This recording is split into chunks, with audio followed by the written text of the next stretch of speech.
اعوذ باللہ من الشیطان الرجیم۔ میں اللہ کی پناہ لیتا ہوں شیطان مردود سے۔ بسم اللہ الرحمن الرحیم۔ اللہ کے نام سے شروع کرتا ہوں جو بڑا مہربان نہایت رحم والا ہے۔ قصص الانبیاء میں قصہ حضرت آدم علیہ السلام، وفات حضرت آدم علیہ السلام اور وصیت حضرت آدم کا ذکر۔ شیث کے معنی اللہ تعالیٰ کا عطا کردہ ہیں۔ انہوں نے اپنے بیٹے کا نام شیث اس لیے رکھا تھا کہ یہ حابیل کے قتل ہونے کے بعد اللہ کی طرف سے عنایت ہوئے تھے۔ ابو ذر رضی اللہ عنہ نے نبی صلی اللہ علیہ وسلم سے بیان کیا ہے کہ اللہ تعالیٰ نے آسمان سے کل 104 صحیفے نازل کیے اور ان میں سے 50 صحیفے شیث علیہ السلام پر اتارے۔ محمد بن اسحاق رحمۃ اللہ علیہ نے کہا، جب آدم علیہ السلام کی موت کا وقت آیا تو انہوں نے اپنے بیٹے شیث علیہ السلام کی طرف وصیت کی اور اس کو دن اور رات کے اوقات کی تعلیم دی، ان اوقات کی عبادات سکھائیں اور ایک بڑے طوفان آنے کی پیشگوئی کی۔ محمد بن اسحاق رحمۃ اللہ علیہ نے کہا جاتا ہے کہ اولاد آدم کے تمام انساب شیث علیہ السلام تک پہنچتے ہیں، کیونکہ اس کے سوا تمام اولاد آدم ختم ہو گئی تھی۔ جب آدم علیہ السلام فوت ہوئے تو وہ جمعہ کا دن تھا۔ فرشتے ان کے پاس حنوط نامی خوشبو لائے اور اللہ کی طرف سے جنت سے کفن مہیا کیا اور ان کے بیٹے اور وصی شیث علیہ السلام سے تعزیت کی۔ ابن اسحاق رحمۃ اللہ علیہ نے کہا، سورج اور چاند 7 دن اور 7 راتیں گہنائے رہے، ان کی روشنی ماند پڑ گئی۔ بوقت وفات حضرت آدم علیہ السلام کی جنت کے پھل کھانے کی آرزو۔ حضرت ابی بن کعب رضی اللہ عنہ نے کہا، جب آدم علیہ السلام کی موت کا وقت قریب آیا تو انہوں نے اپنے بیٹوں کو کہا، اے میرے بیٹو، میں جنت کا پھل کھانا چاہتا ہوں۔ وہ ان کے لیے پھل لینے گئے تو فرشتے ان کے سامنے آئے، ان کے ساتھ کفن اور حنوط نامی خوشبو تھی، ساتھ ہی کلاڑیاں، بیلچے اور ٹوکریاں تھیں۔ انہوں نے پوچھا، اے آدم کے بیٹو، کہاں کا ارادہ ہے؟ کیا تلاش کر رہے ہو؟ انہوں نے کہا، ہمارے باپ آدم بیمار ہیں، وہ جنت کا پھل کھانا چاہتے ہیں۔ فرشتوں نے کہا، واپس چلو، تمہارے باپ کا وقت پورا ہو چکا ہے۔ فرشتے آئے تو حوا علیہ السلام نے ان کو پہچان لیا اور آدم علیہ السلام کے ساتھ اوٹ میں ہو گئی۔ آدم علیہ السلام نے کہا، مجھ سے دور جا، میں تجھ سے پہلے پیدا ہوا ہوں، لہٰذا میرے اور میرے رب کے فرشتوں کے درمیان حائل نہ ہو۔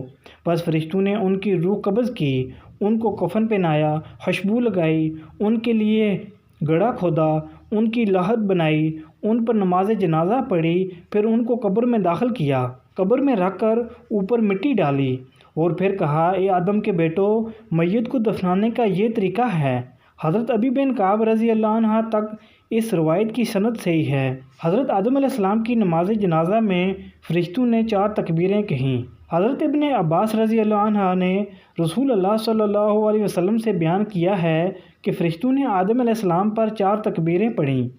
حضرت ابو بکر رضی اللہ عنہ نے فاطمہ رضی اللہ عنہ پر 4 تکبیریں کہیں اور حضرت عمر رضی اللہ عنہ نے حضرت ابو بکر رضی اللہ عنہ پر 4 تکبیرات کہیں اور حضرت صہیب رضی اللہ عنہ نے حضرت عمر رضی اللہ عنہ پر 4 تکبیرات کہیں۔ ایک سند میں حضرت ابن عمر رضی اللہ عنہ سے بھی یہ روایت منقول ہے۔ تدفین آدم علیہ السلام کہاں ہوئی؟ آدم علیہ السلام کے مدفن کے بارے میں بھی اختلاف ہے۔ مشہور یہ ہے کہ ہند میں جس پہاڑ پر وہ آسمان سے اتارے گئے تھے وہاں دفن ہوئے۔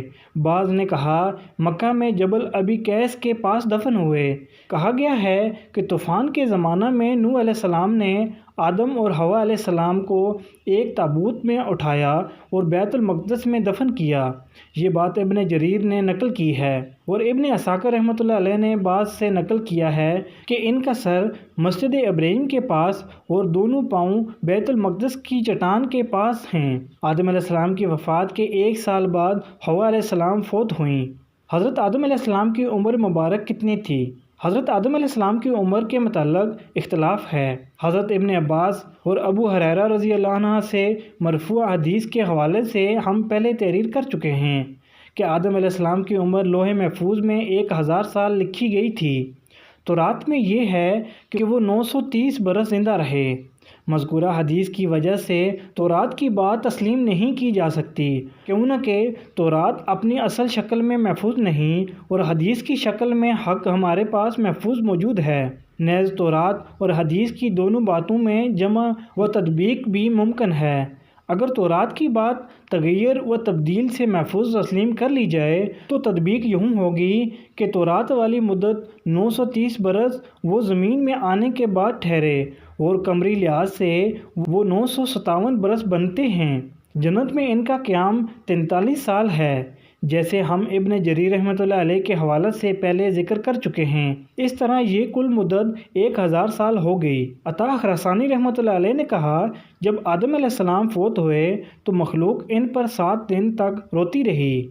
جب آدم علیہ السلام فوت ہوئے تو بعد میں معاملات کی ذمہ داری ان کے بیٹے شیث علیہ السلام نے سنبھالی۔ وہ حدیث کی نص کے مطابق نبی تھے۔ یہ حدیث ابن حبان نے اپنی صحیح میں حضرت ابو ذر رضی اللہ عنہ سے مرفوعاً روایت کی ہے کہ اس پر 50 صحیفے نازل ہوئے۔ جب شیث علیہ السلام کی وفات کا وقت قریب آیا تو انہوں نے اپنے بیٹے انوش کو وصیت کی۔ شیث علیہ السلام کے بعد وہ معاملات کے ذمہ دار قرار پائے۔ ان کے بعد انوش کا بیٹا کنین اور ان کے بعد ان کے بیٹے میلائیل ذمہ دار بنے۔ اس کے متعلق ایران کے اجماعی لوگ کہتے ہیں کہ وہ 7 ولایتوں کا مالک بنا اور یہی پہلا شخص ہے جس نے درخت کاٹے، شہر اور بڑے بڑے قلعے بنائے اور بابل اور سوس شہر آباد کیے۔ اس نے ابلیس اور اس کے لشکروں پر سختی کی اور ان کو زمین کے مختلف بے آباد علاقوں اور پہاڑوں کی گھاٹیوں کی طرف مار بھگایا۔ اس نے بہت سے سرکش جنوں کو قتل کیا۔ اس کے سر پر ایک بڑا تاج تھا۔ وہ لوگوں کو واعظ و نصیحت کرتا تھا اور اس کی حکومت 40 سال تک قائم رہی۔ جب وہ فوت ہوا تو اس کے بعد اس کا بیٹا یرد معاملات کا نگران بنا۔ جب اس کی مدت کا وقت قریب ہوا تو اس نے اپنے بیٹے ہنوخ کو وصیت کی اور یہی ہنوخ مشہور قول کے مطابق ادریس علیہ السلام ہیں۔ یہ تھا قصہ حضرت آدم علیہ السلام۔ اس سے اگلی ویڈیو میں قصہ حضرت ادریس علیہ السلام بیان کیا جائے گا۔